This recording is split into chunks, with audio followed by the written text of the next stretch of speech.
Sən bütün bunları belə edirsən və öz evini qumda tikirsən. Çünki daxilində həyatı hiss etmək qabiliyyətindən məhrumsan.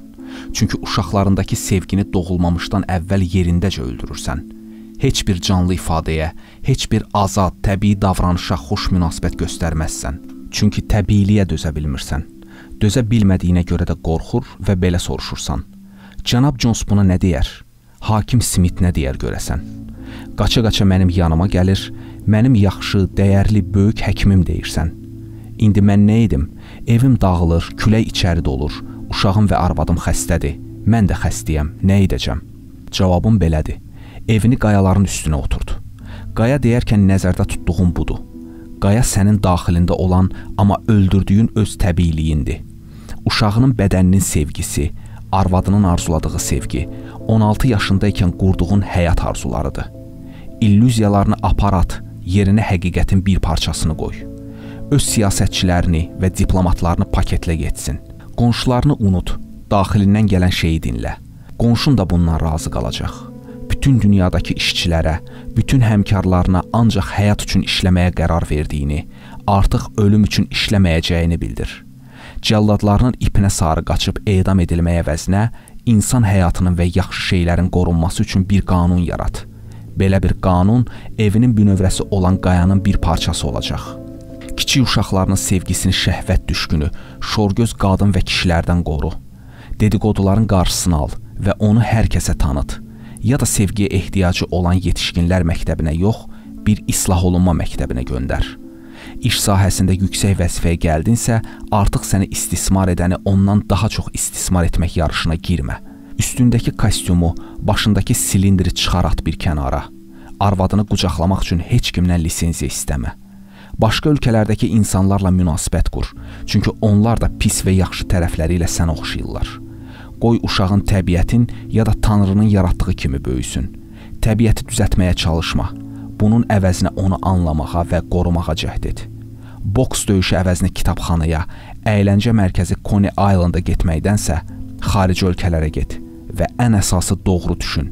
Daxildən gələn və səni məftun edən o səsi dinlə. Həyatını öz əllərində saxla və kiməsə etibar edib bir başqasının, xüsusilə də seçdiyin führerlərin əlinə vermə onu. Birinci Dünya müharibəsindən əvvəl beynəlxalq səyahətlərdə pasport tələb olunmurdu. İstədiyin yerə gedə bilərdin. Azadlıq və sülh təmin etmək üçün edilən müharibə pasport deyilən şeyi çıxardı. Avropada 300 kilometrə qədər ərazini gəzmək istəsən, müxtəlif millətlərin konsulluqlarından icazə almaq məcburiyyətindəsən. Bütün müharibələrə son qoymaq üçün edilən ikinci müharibənin sonundan illər sonra indi də bu belədir. Və bütün müharibələrə son vermək üçün ediləcək olan üçüncü müharibədən və bilmirəm daha neçənci müharibədən sonra da bu belə qalacaq. Yox, kiçik adam, sən həqiqətin səsini duymaq istəmirsən, amma hayküyə qulaq asmağa çox həvəslisən və sonra hayl deyib qışqırırsan. Sən qorxaq, xain və zalımsan, kiçik adam. İnsan olmaq və insanlığı qorumaq vəzifələrini qavraya bilmirsən. Müdrik insanı çox pis təqlid edirsən, amma quldur rolunun öhdəsindən yaxşı gəlirsən. Sənin filmlərin, radio proqramların və komik kitabların həmişə cinayətlərlə dolu olub. Sənə yaxın olan şeyi alçaldırsan. Proletar generallarına ya da marşallarına hörmət edə bilmək üçün onları bir pidestal üstünə yenidən yüksəyə qaldırırsan. Buna görə də dünya tarixinin başlanğıcından bəri böyük adamlar səndən uzaq durur. Megalamandır bu. Bu insan konkret dəli olub. Bilirəm, kiçik adam, həqiqət sənə sərf etməyəndə dəlilik diaqnozunu qoyarkən necə professional olduğunu bilirəm. Özünü bir homo normalis kimi görürsən. Özünü homo normalis hesab edirsən. Sən dəliləri təcrid etdin və bu dünyanı idarə etmək ancaq normal insanlara qaldı. Bəs onda bu səfalətin təqsiri kimdədir? Əlbəttə ki, səndə deyil. Sən axı sadəcə vəzifəni icra edirsən. Həm də sən kim olmusan ki, öz fikrin olsun? Bilirəm, təkrarlamağına ehtiyac yoxdur. Əslində mən sənə görə narahat olmuram, kiçik adam. Amma sənin yeni doğulmuş övladlarını düşünəndə hamısını öz təsəvvürümdəki normal insan oğluna oxşada bilmək üçün onlara necə işgəncə verdiyini təsəvvür edəndə bu cinayətin qarşısını almaq üçün sənə yaxınlaşmağa çalışıram. Bununla belə, onu da yaxşı bilirəm ki, Təhsil Nazirliyi adlanan qurumla özünü çox yaxşı müdafiə edirsən. Yanına yaxınlaşmaq asan deyil. Qorxaqsan, hər vaxt da belə olmusan. İnsanlığın xoşbəxtliyi sənin əllərində idi. ancaq onu poker başlığı kimi xərclədin. Prezidentlər dünyaya gətirdin, amma onlara kiçik və bayağı olmaq xüsusiyyətləri verdin. İnsanlar döşlərinə medallar taxır, şəkillər çəkdirirlər və sanki bununla gülüşlərini əbədiləşdirirlər. Amma həyatın üzünə baxmağa cəsarətləri yoxdur. Bax belə, Amerika inqilabının kiçik qızı. Dünya sənin əllərində idi və sən nə etdin? Sən Hiroşima və Nagasakiyə atom bombaları attın. Daha doğrusu bu bombaları sənin oğlun attı, inqilabın qızı. Sən də yer üzünə öz qəbir daşını attın. Kiçik xərçəng xəstəsi qadın. Bu bircə bomba ilə bütün sinifini və bütün irqini həmişəlik səssiz bir məzara gömdün. Çünki Hiroşima və Nagasakidəki qadın, kişi və uşaqlara münasibətdə səndə insanlıqdan əsər əlamət yox idi. İnsan olmaq böyüklüyünü göstərə bilmədin. Buna görə də sən dənizə atılan kiçik bir daş kimi sakitcə yox olacaqsan. İndi sənin nə düşündüyünün ya da nə dediyinin heç bir əhəmiyyəti yoxdur. Sənin axmaq olduğunu deyirlər. Mən isə ağıllı, amma qorxaq olduğunu deyirəm. Sənə insan cəmiyyətinin tullantısı deyirlər. Mən isə onun toxumu olduğunu deyirəm. Mədəniyyətin kölələrə ehtiyacı olduğunu deyirlər. Mən heç bir mədəni cəmiyyətin kölələr tərəfindən qurula bilməyəcəyini deyirəm. Bu qorxunc 20-ci əsr Platondan başlayaraq ortaya çıxan bütün mədəni nəzəriyyələri gülünc hala gətirdi. Kiçik adam, mədəni cəmiyyət hələ ki heç mövcud olmayıb. İnsan deyilən heyvanın qorxunc sapmasını və patoloji degenerasiyasını hələ yeni-yeni anlamağa başlayırıq. Minlərlə il əvvəl ixtira olunan ilk çarx bugünün teplavozuna nisbətən nədirsə, etdiyimiz bu kiçik adamla söhbət ya da günümüzdə hər hansı bir səviyyəli məqalədə 1000 ya da 5000 illik mədəniyyətə nisbətdə odur. Sənin necə bir adam olduğun artıq məlumdur, kiçik adam. Səfil və faciəli maskanın arxasında nə olduğu göründü. Biz səndən əməyin və nailiyyətlərinlə dünyanın gedişini təyin etməyini istəyirik.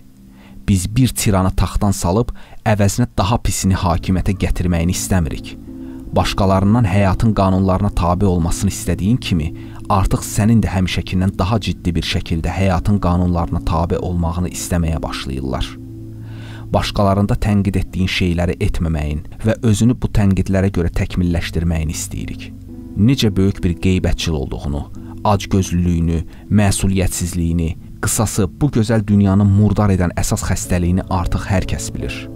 Bilirəm, proletariatın ya da 4-cü reyxin gələcəyini əllərində saxlayan sən bunu eşitməkdənsə hayıl deyib bağırmağı üstün tutursan. Amma mən inanıram ki, bu işdə keçmişdə qazandığından daha az uğur qazanacaqsan. Sənin minlərlə illik sirrinin qapısının açarını tapdıq. Dost canlı, xoşməramlı maskanın arxasında son dərəcədə kobud bir məxluq var, kiçik adam. Sənin dürüst, ağlı başında, zəhmətkeş, məhsuldar, yəni bir arı və ya qarışqa kimi olduğunu bilirəm. Mən sadəcə sənin həyatını cəhənnəmə çevirən və onu bir neçə əsrdir məhv edən kiçik adamı ifşa etmək istəmişdim. Kiçik və rəzil olmadığın vaxtlarda sən böyüksən, kiçik adam.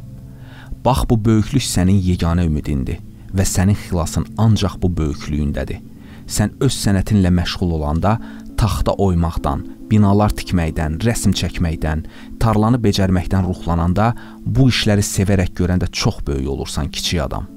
Mavi səmanı, bir ceyranı, yaşıl çəmənləri örtən qar dənələrini sevgi ilə, məmnunluqla müşahidə edəndə böyüksən.